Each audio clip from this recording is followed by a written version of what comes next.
Selama bertahun-tahun, India telah berusaha mengejar ketertinggalannya dari Tiongkok.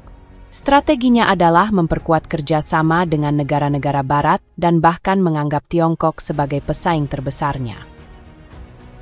Baru-baru ini, India telah meningkatkan upayanya dan mulai menyiapkan berbagai hambatan bagi perusahaan otomotif Tiongkok dengan mengenakan tarif hingga 30% pada beberapa produk baja yang diekspor dari Tiongkok.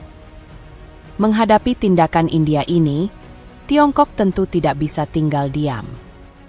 Baru-baru ini, ada laporan bahwa Tiongkok sedang mempelajari serangkaian tindakan balasan, termasuk melarang perusahaan otomotif Tiongkok mentransfer teknologi inti saat membangun pabrik di luar negeri. Khusus untuk India, Tiongkok secara tegas melarang investasi apapun termasuk industri otomotif. Para ahli percaya bahwa jika kebijakan ini benar-benar diterapkan, industri otomotif India mungkin akan menghadapi dampak yang sangat besar. Jadi pertanyaannya adalah, mengapa Tiongkok tiba-tiba tidak mau berinvestasi di industri otomotif India? Apa dampak tindakan balasan ini terhadap India? Jika Anda menyukai video kami, silakan klik untuk berlangganan agar Anda tidak ketinggalan video terbaru kami. Sekarang, mari kita bahas topik hari ini. Dalam beberapa tahun terakhir, industri kendaraan listrik Tiongkok telah mencapai prestasi yang luar biasa. Kini, mobil Tiongkok telah diekspor ke lebih dari 200 negara. Menurut data terbaru dari Asosiasi Otomotif Tiongkok, dari Januari hingga Agustus 2024, ekspor mobil Tiongkok mencapai 3,21 juta, meningkat 69% dibandingkan periode yang sama tahun lalu. Tahukah Anda, volume ekspor tahunan pada tahun 2023 hanya 4 juta, dan tingkat pertumbuhan ini sangat menakjubkan. Dengan gelombang elektrifikasi global, daya saing mobil Tiongkok akan semakin kuat, dan volume ekspor pada tahun 2024 kemungkinan akan terus meningkat tajam. Namun, pesatnya perkembangan industri otomotif Tiongkok juga membuat beberapa negara merasa sedikit tidak nyaman. Mereka khawatir mobil Tiongkok memiliki pangsa pasar lokal yang terlalu tinggi, sehingga mengancam industri otomotif lokal. Pada saat yang sama, banyak negara iri dengan keberhasilan Tiongkok dan berpikir bahwa akan sangat hebat jika industri otomotif mereka bisa seperti Tiongkok, dan India adalah salah satu negara tersebut. Selama 10 tahun terakhir, pemerintah India telah berusaha untuk memajukan industri otomotifnya sendiri, tetapi belum mampu memasuki pasar internasional. Oleh karena itu, India mulai melonggarkan kebijakan peninjauan investasi asingnya, dengan mengusulkan bahwa selama proporsi investasi asing tidak melebihi 15%, tidak diperlukan peninjauan awal. Tujuan dari hal ini adalah untuk mempermudah dan mempercepat perusahaan asing untuk berinvestasi di India, dengan harapan dapat meningkatkan tingkat industri lokal melalui teknologi manufaktur mobil dari perusahaan asing tersebut. Pada awal tahun 2019, Tesla telah menyatakan niatnya untuk membangun pabrik di India, dan India juga berharap Tesla akan berhasil. Namun setelah beberapa tahun, rencana ini tidak pernah membuat kemajuan yang berarti.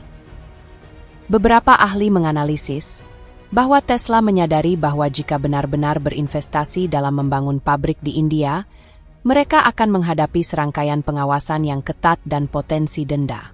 Hal itu bahkan dapat menyebabkan Tesla menghadapi banyak masalah yang tidak perlu, sehingga memaksa Tesla untuk menarik diri dari pasar India.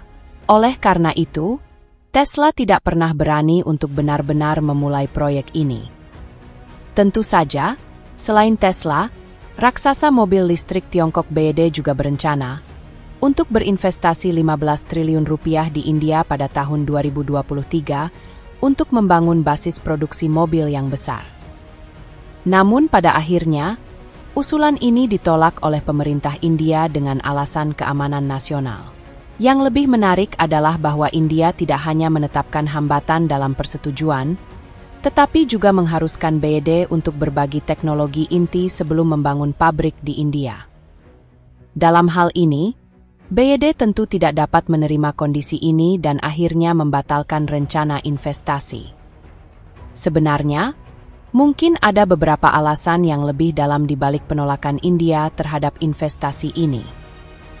Banyak orang percaya bahwa salah satu alasan utama adalah keunggulan harga mobil Tiongkok. Efektivitas biaya mobil Tiongkok sangat luar biasa. Tidak hanya fungsinya yang hampir setara dengan merek barat, tetapi harganya 20% lebih murah, bahkan untuk model ekspor. Jika mobil Cina memasuki pasar India dalam skala besar, pengembangan industri otomotif lokal India akan menjadi lebih sulit. Selain itu, dalam beberapa tahun terakhir, negara-negara barat telah menekan industri kendaraan listrik Cina. Jika India ingin mendapatkan dukungan dari barat dan mempromosikan pengembangan industri otomotifnya, tentu saja harus bekerja sama dengan barat untuk membatasi perluasan mobil Cina di pasar lokal. Namun, perlu dicatat bahwa dalam menghadapi sanksi dari India ini, Tiongkok tidak tinggal diam. Baru-baru ini, Tiongkok memberlakukan larangan baru yang secara langsung memberikan pukulan telak bagi industri kendaraan listrik India. Pada bulan September tahun ini, beberapa media memberitakan bahwa Tiongkok sedang mempersiapkan peraturan baru yang mengharuskan produsen mobil besar untuk tidak mentransfer teknologi inti saat membangun pabrik di luar negeri, khususnya secara tegas melarang investasi terkait mobil di India. Ini tidak diragukan lagi merupakan berita besar bagi India. Bagaimanapun, India juga berharap untuk menarik investasi dari produsen mobil Tiongkok dan menggunakan teknologi canggih Tiongkok untuk mempromosikan dan mengembangkan industri kendaraan listriknya. Namun, jika keputusan Tiongkok secara resmi dilaksanakan, itu berarti India tidak akan dapat menggunakan teknologi Tiongkok untuk mempercepat proses elektrifikasi, yang tidak diragukan lagi akan sangat memperlambat pengembangan industri kendaraan listriknya. Meskipun kebijakan ini belum diumumkan secara resmi, rumor tersebut telah membuat India gelisah dan tidak tenang. Jadi, apa alasan Cina tidak lagi mau berinvestasi di bidang otomotif di India? Sejauh yang saya ketahui, salah satu alasan di balik ini terkait dengan serangkaian sanksi yang dilakukan oleh pemerintah India terhadap Cina baru-baru ini. Ambil contoh minggu lalu, Kementerian Keuangan India baru saja mengeluarkan larangan baru, mengumumkan tarif hingga 30% pada beberapa produk baja yang diekspor dari Cina. Cina adalah sumber impor baja terbesar di India, dan kebijakan ini jelas ditujukan terutama untuk Cina. Pilihan India untuk mengenakan tarif pada baja Cina saat ini jelas merupakan upaya untuk lebih dekat dengan Barat dan lebih menonjolkan hubungannya dengan negara-negara Barat. Jadi Cina tentu tidak akan tinggal diam menghadapi sanksi tidak berdasar India. Saat ini, Cina sedang bermain-main dengan hampir seluruh kubu Barat, dan tentu saja tidak mungkin bagi India untuk memberikan tekanan sesuka hati pada saat ini. Namun menurut analisis saya, ada alasan penting lain di balik penerapan langkah-langkah ini oleh Tiongkok, yaitu teknologi manufaktur kendaraan listrik Tiongkok telah menjadi yang terdepan di dunia, dan banyak negara berharap Tiongkok akan mendirikan pabrik di negara mereka agar mereka dapat mempelajari dan memanfaatkan teknologi canggih ini. Dengan semakin banyaknya pabrik di luar negeri, teknologi inti pasti akan mengalir keluar. Jika pabrik-pabrik ini berlokasi di beberapa negara dengan basis industri yang kurang sempurna, risikonya mungkin relatif dapat dikendalikan. Tetapi bagi negara-negara dengan sistem industri yang lebih matang, hal ini tidak diragukan lagi membantu mereka untuk menumbuhkan pesaing di masa mendatang.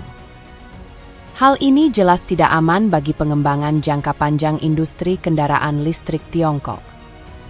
Oleh karena itu, pemerintah Tiongkok telah lama mengeluarkan peringatan untuk mengingatkan perusahaan mobil domestik agar tidak tergoda oleh janji investasi pemerintah asing, agar tidak mengorbankan keunggulan teknologi mereka sendiri demi kepentingan pribadi.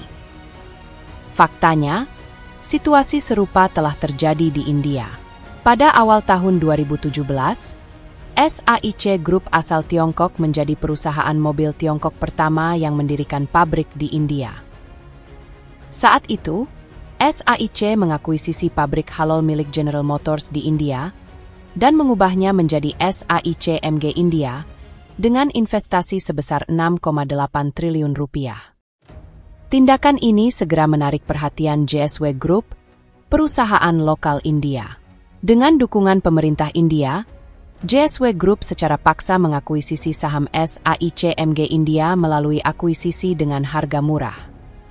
Pada akhir tahun 2023, JSW Group mengakuisisi 26% ekuitas MG senilai 4,7 triliun rupiah dan membeli 354 juta saham tambahan perusahaan tersebut senilai 1,8 triliun rupiah. Pada akhirnya, JSW Group memegang total 35% saham MG. Ini berarti bahwa SAIC MG India bukan lagi perusahaan yang sepenuhnya dimiliki oleh SAIC Group, tetapi merupakan perusahaan patungan Tiongkok India, dan perusahaan-perusahaan India telah menguasai sebagian teknologinya. Inilah risiko investasi luar negeri Tiongkok. Oleh karena itu, pembatasan yang baru-baru ini diberlakukan oleh Tiongkok. Hal ini dimaksudkan untuk melindungi industri otomotif domestiknya dari ancaman arus keluar teknologi. Jadi, jika Tiongkok benar-benar melarang investasi terkait otomotif di India, apa dampaknya terhadap India? Dilihat dari situasi saat ini, jika larangan dari Tiongkok ini benar-benar berlaku, tidak diragukan lagi akan menjadi pukulan fatal bagi industri otomotif India. Menurut penyelidikan saya, bahkan jika produsen mobil Tiongkok tidak mendirikan pabrik di India, mereka masih dapat merebut pangsa pasar India dengan cara lain.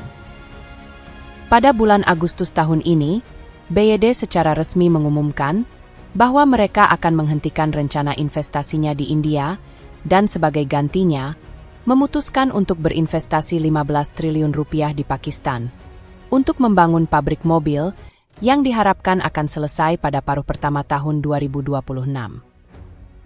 Meskipun terjadi pertikaian yang sudah berlangsung lama antara India dan Pakistan, perdagangan antara kedua negara masih berjalan normal. Setelah pabrik mobil Cina di Pakistan selesai, mereka akan mengekspor mobil ke pasar India melalui Pakistan. Yang lebih penting, tingkat teknologi manufaktur Pakistan jauh tertinggal dari Cina, jadi Cina tidak perlu khawatir teknologi intinya akan dicuri oleh Pakistan. Selain itu, Cina dan Pakistan selalu memiliki hubungan yang solid, dan dalam kerjasama investasi jangka panjang, mereka secara alami akan menikmati situasi yang lebih stabil. Perlu disebutkan bahwa setelah BYD mengumumkan rencana investasi ini, produsen mobil Cina seperti Great Wall Motors, Changan Automobile, dan SAIC Group juga menyatakan niat mereka untuk memasuki pasar Pakistan, untuk lebih memantapkan pengaruh produsen mobil Cina di kawasan tersebut. Bagi pemerintah India, menjadi kekuatan manufaktur selalu menjadi tujuan jangka panjangnya.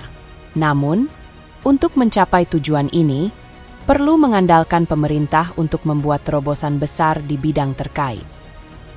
Jika secara membabi buta mengandalkan dukungan negara-negara barat untuk mendorong pembangunan, itu tidak diragukan lagi merupakan pilihan yang salah. Jika pemerintah India melanjutkan pendekatan ini dan tidak menyesuaikan strateginya dengan akurat, hasil akhirnya kemungkinan besar adalah India akan gagal total dalam permainan ini. Jadi, bagaimana menurut Anda? Agar tidak ketinggalan proyek dan berita terbaru kami di masa mendatang, pastikan Anda berlangganan dan mengaktifkan notifikasi.